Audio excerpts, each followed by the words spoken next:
દેશને આઝાદી આપવામાં મહત્વની ભૂમિકા ભજવનારા મહાત્મા ગાંધીજીની જન્મભૂમિ પોરબંદર સ્વતંત્રતા પર્વની ઉજવણી માટે ઝગમગી ઉઠ્યું છે। ત્યારે 15મી ઓગસ્ટ નિમિત્તે સમગ્ર શહેરના મુખ્ય માર્ગો, સર્કલો, બગીચાઓ અને જાહેર સ્થળોને તિરંગા અને રંગબેરંગી રોશનીથી શણગારવામાં આવ્યા છે। પોરબંદર શહેરમાં સ્વાતંત્ર્ય પર્વની ઉજવણીને લઈને દેશભક્તિનો માહોલ છવાયો છે। ત્યારે મનપાના મેયર સાગરભાઈ મોદીની સૂચના તથા મ્યુનિસિપલ કમિશનર ટીસી તીર્થાણીના માર્ગદર્શન હેઠળ શહેરના મુખ્ય માર્ગો, બગીચાઓ, સર્કલો, પુલો અને વિવિધ જાહેર સ્થળોએ આકર્ષક લાઇટિંગ કરવામાં આવી છે। શહેરમાં LED સ્ક્રીનવાળા કુલ 74 ગેટ તૈયાર કરવામાં આવી રહ્યા છે, જેમાં રિવરફ્રન્ટથી કમલાબાગ સુધીના માર્ગ પર 4, ખીજડી પ્લોટ ગાર્ડન ખાતે 4 અને રૂપાળીબાગ ગાર્ડન ખાતે 4 ગેટ તૈયાર કરવામાં આવી રહ્યા છે। આ ઉપરાંત જુબેલી પુલ મધ્યે અને રિલાયન્સ ફુવારા ખાતે રાઉન્ડ LED લાઇટિંગથી શણગાર કરવામાં આવ્યો છે, તો હાર્મોની ફુવારા સર્કલ ખાતે પણ વિશાળ લાઇટ શોનું આયોજન કરવામાં આવ્યું છે। ત્યારે શહેરના મુખ્ય માર્ગ રિવરફ્રન્ટથી કમલાબાગ સર્કલ સુધીનો માર્ગ તિરંગી રોશનીથી ઝળહળી ઉઠ્યો છે, જેમાં MG રોડ, રેલવે સ્ટેશનથી હાર્મની ફુવારા તેમજ હાર્મની ફુવારાથી પેરેડાઇઝ ફુવારા સુધીના માર્ગ પર આવેલા વિશાળ વૃક્ષોને શેડો લાઇટ અને તિરંગી સિરીઝ લાઇટિંગથી શણગારવામાં આવ્યા છે। ઉપરાંત શીતલા ચોકથી શહીદ ચોક સુધીના માર્ગ પર આવેલા વૃક્ષો પર પણ આકર્ષક લાઇટિંગ કરવામાં આવી છે। સ્વતંત્રતા દિવસ નિમિત્તે પોરબંદર શહેરમાં ભવ્ય તિરંગા થીમ ઉપર આખું શહેર સુશોભન કરવામાં આવ્યું છે। સુશોભનમાં સૌથી વિશેષતા એ છે કે શહેરના મુખ્ય માર્ગો ઉપર LED ગેટ લગાડવામાં આવ્યા છે। 7 જેટલા LED ગેટ લગાડવામાં આવ્યા છે। રિવરફ્રન્ટ થી લઈ કમલાબાગ સુધી અને કમલાબાગથી લઈને માણેક ચોક સુધી અલગ અલગ રીતનું ઝાડ ઉપર, ટ્રીઝ ઉપર આપણે જે નાનો ફુવારો કહીએ છીએ તેની ઉપર સરસ લાઇટિંગ કરવામાં આવ્યું છે। રિલાયન્સ ફુવારે સરસ લાઇટિંગ કરવામાં અને મુખ્ય બગીચાઓ ઉપર તમામ બગીચાઓ આ ડેકોરેશનમાં આવરી લેવામાં આવ્યા છે।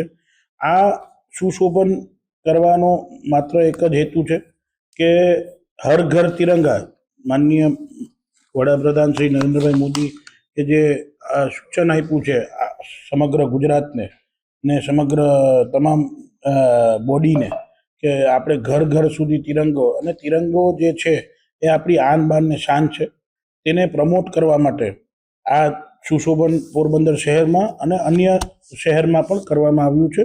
ને તેની માહિતી ખર્ચની છે તો ખર્ચની આની એક અલગ પ્રોવિઝન હોય છે અને એ પ્રોવિઝન અંતર્ગત જ આ ખર્ચ કરવામાં આવ્યો છે।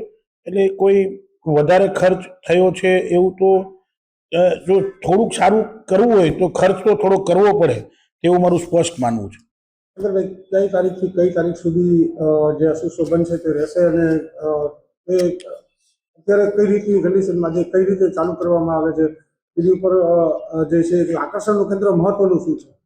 હર ઘર તિરંગા જે અભિયાન છે તે તારીખ 9 થી 17 છે। એ અંતર્ગત સુશોભન તારીખ 13, 14, 15 ને 16 સુધી રાખવામાં આવશે। અને આની એક બીજી વિશેષતા એ છે કે આપણે આ સુશોભનને વધુ સારું લાગે એટલે યુવાનો દ્વારા આજકાલ રીલ બનાવવામાં આવતી હોય છે, સોશિયલ ઇન્ફ્લુએન્સરો દ્વારા રીલ બનાવવામાં આવતી હોય છે, તો આપણે હર ઘર તિરંગા ચેલેન્જ, રીલ ચેલેન્જ 2026 અંતર્ગત એક રીલ કોમ્પિટિશન રાખવામાં આવી છે। આ રીલ કોમ્પિટિશનનું શૂટિંગ આપણે 13 તારીખે સાંજેથી કરી શકાશે, 16 તારીખે સવાર સુધી। અને એમાં જે કંઈ કન્ડિશનો આપેલ છે એ એવી છે કે ભાઈ ફેસબુક અને ઇન્સ્ટાગ્રામ, PMC અને મેયર એટલે સાગર મોદી 990 એ બંનેને ટેગ કરવાનું રહેશે। 5 હેશટેગ આપેલા છે, એ 5 હેશટેગ કમ્પલસરી એમાં કરવાના રહેશે। અને જે પ્રથમ આવશે રીલ કોમ્પિટિશનમાં તેને 15,000 રૂપિયા પુરસ્કાર આપવામાં આવશે, રોકડ પુરસ્કાર તથા એનું સર્ટિફિકેશન આપવામાં આવશે। સેકન્ડ પ્રાઇઝ જેને આવશે દ્વિતીય એને 10,000 રૂપિયા અને થર્ડ ને 5,000 રૂપિયા, તે રીતે આપણે 3 પ્રાઇઝીસ આપશું અને દિવસ 3ની અંદર એટલે 16 તારીખ સુધીમાં જે લોકો કોલેબરેટ કરી અને ગૂગલ ફોર્મ ભરી અને આમાં જે લોકો ભાગ લેશે તેને અમે કન્સિડર કરીશું અને તેમાં અલગ અલગ જાતના કન્ટેન્ટ આપેલા છે. એ કન્ટેન્ટ આપને અમે શેર કરી આપશું પ્રેસ નોટ દ્વારા અને એ મુજબ એ લોકોએ રીલ બનાવવાની રહેશે. તો એનાથી યુવાનોને પ્રોત્સાહન મળશે. ઝેન્ઝી જે કહેવાય છે તેને એક સારું તિરંગા ઉપરનું કન્ટેન્ટ મળશે અને લોકોને એક નવો નજારો મળશે અને લોકોની જે ક્રિએટિવિટી છે એ ક્રિએટિવિટી બહાર આવશે. તે જ આનો હેતુ છે અને એને તમામને 17 તારીખ પછી અમે અહીંયાથી રિઝલ્ટ જાહેર કરી અને ચેક દ્વારા પ્રોત્સાહન આપશું.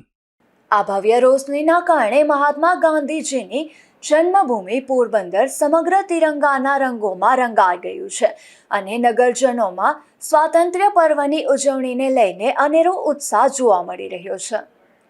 નિપુલ પોપટ સાથે અશોક થાનકી, ગુજરાત ન્યૂઝ, પોરબંદર.